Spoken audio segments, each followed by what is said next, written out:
Ovo je ferofluid. Pojednostavljeno, fero je željezo, a fluid je tekućina, što znači ja ovu tekućinu mogu kapati na magnetić i samo ću dobivati ove spajkove ili ti ga ježiće, ona se neće razlijati. Neće se razlijati zato jer je ona magnetična.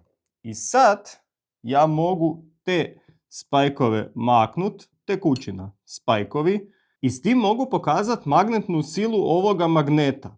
A meni to sve treba da bi napravio ovaj ferosel koji može prikazati magnetno polje jednoga magneta, easy peasy. To je zato jer sam se nedavno našao sa svojim bivšim profesorom iz srednje škole i on je profesor fizike i rekao je da ima problem prikazati učenicima magnetno polje. Mislim si, imam neku ideju za to. Sad ću vam pokazati kak se radi i cijeli taj proces i onda na kraju ću vam pokazati još malo ljepše kako to izgleda iznutra i to je to. Ajmo. Ok, prvo idemo izrezati staklo. Za početak naravno treba navući rukavice jer ipak staklo je staklo. To je staklo, komad izolacijskog stakla koje je imalo onaj niskoenergetski premaz na sebi, što znači to je trebalo skinuti, a to se najbolje skinulo sa solnom kiselinom, zato mi još kompletna radiona smrdi, ali nije strašno. E sad, prvo šablona gore, znači do tu otprilike, nije ovo bitno, ovo ne mora biti čist rez. Ja prvo i osnovno nisam nikakav dobar rezač stakla.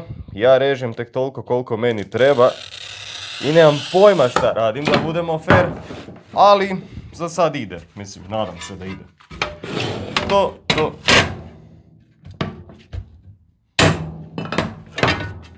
Ovaj dio ne treba. Cool. Znači ovaj dio je ravan, prvo moramo izrezati ravno.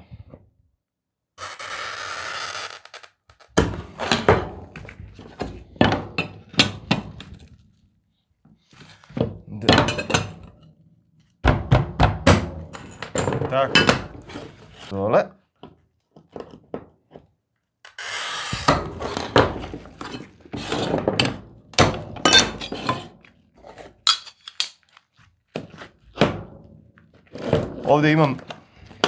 Ovdje imam teoretsku nulu, kad to poravnam, onda bi mi mjere morale ispast točne.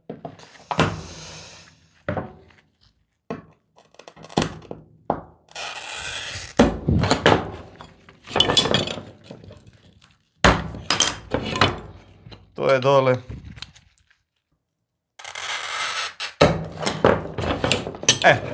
Sad kad ja imam taj kvadratić koji sam htel, to je super, sad moram mu skinuti čoške.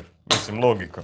Kako drugačije napraviti osmerokut nego četverokutu skinuti 4 čoška. Ako neko zna kako da ne lupim svaki put kad dođem do kraja, bilo bi mi drago da mi napišete u komentare, jer svaki put kad lupim, desi mi se ovaj mali čošak mi otpadne.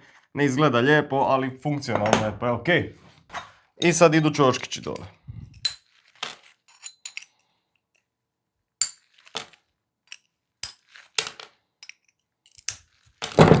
Cool. Isto to imamo sad puta 2. I imamo 2 skoro identična stakalca. Cool. Čošak će prvo ovo pokriti, tako da nije strašno. Cool. Sad kad smo došli do ovdje, znači treba mi malo alkohola. Moram počistiti ova stakalca. Logično, moraju biti čista za sve. Zato imam ove rukavice. Da ne mastim ih kad ih očistim jednom. Fino čisto. Cool. Sad nam treba mrvica WD-40. Tako. I onda samo malo ovoga ferofluida. Tu. I sad ide stakalce na stakalce. Nadam se da bude ova strana prema gore. I moram sav zrak i sav višak tekućine istisnuti van. Tu je mali problem, ali ne bi trebalo biti strašno. Tako. Tako. I tako. I kad to istisnem van, onda se ta dva stakalca zapravo toliko priljube jako jedan na drugog da se više ni ne miču. Malo ću spiknuti sa ljepilom i to je to. Tako, sad damo mom printeru mrvicu posla, da on to nama isprinta I kad je gotovo, idemo s tim na stol. Sad nam još samo trebaju ledice. One su tu da bi se njihova svjetlost mogla lomiti u ovome sendviču unutar toga ferosela da bi uopće magnetno polje bilo vidljivo. Tako, sad prvo po rubu moram staviti te LED diode da bi to funkcioniralo uopće kasnije. Znači da ne budemo tu. Dobro. Kad su ledice unutra, onda moramo ovo dobro očistiti. Ovo je čisti alkohol. I moramo dobro očistiti staklo koje ide na unutarnju stranu. Logično, sve mora biti čisto. Ipak pratimo svjetlost koja se lomi. Logično da mora biti čisto. Gornju stranu malo počistimo. Kao što rekao, ovo je čisti alkohol. Tu se ne može dojesti ništa, osim da bude čisto. I zatvaramo to odozgora kako bi se magnetno polje moglo vidjeti. I sad još ide samo ovih 7 šarafića na to. I gotovi smo. Tako. I sad kad smo ubacili svih ovih 7 šarafića unutra, zapravo smo i gotovi sa ovim feroselom. Nema tu puno filozofije, samo ih malo dotegnem još sve.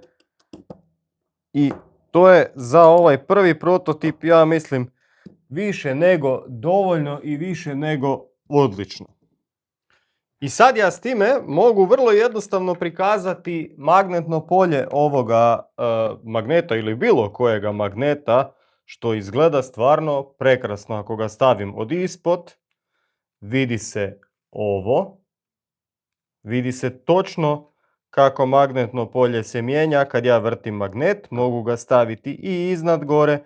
Imat ću isti efekt, samo si s prstima naravno zamrljam staklo, što i nije nešto super, ali dobro. I imam i drugačijih magneta.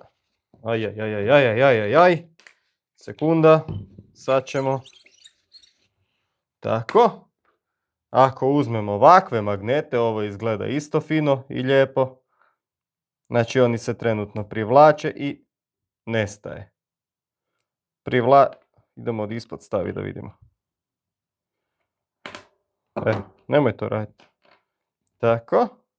I ispod sjever, jug magneta. Prekrasna stvar.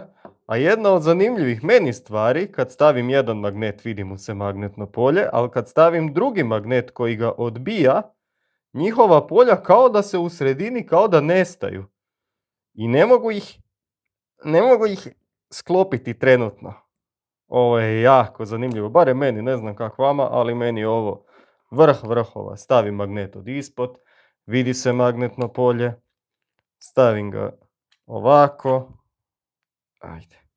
vidi se magnetno polje, prekrasna stvar. Ne znam kako vama, ali meni je ovo jako poučno i jako prekrasno. Tako da, bivši razredniče, ako gledate ovaj video, bilo bi mi drago da mi se javite. A svi ostali koji hoću znati više o ferofluidu, tu je Neil Redov video Making Ferrofluids from Scratch. Čovjek objasni svaki detalj, kemiju, predobar video, isplati se pogledati, pogledajte to. Ćao!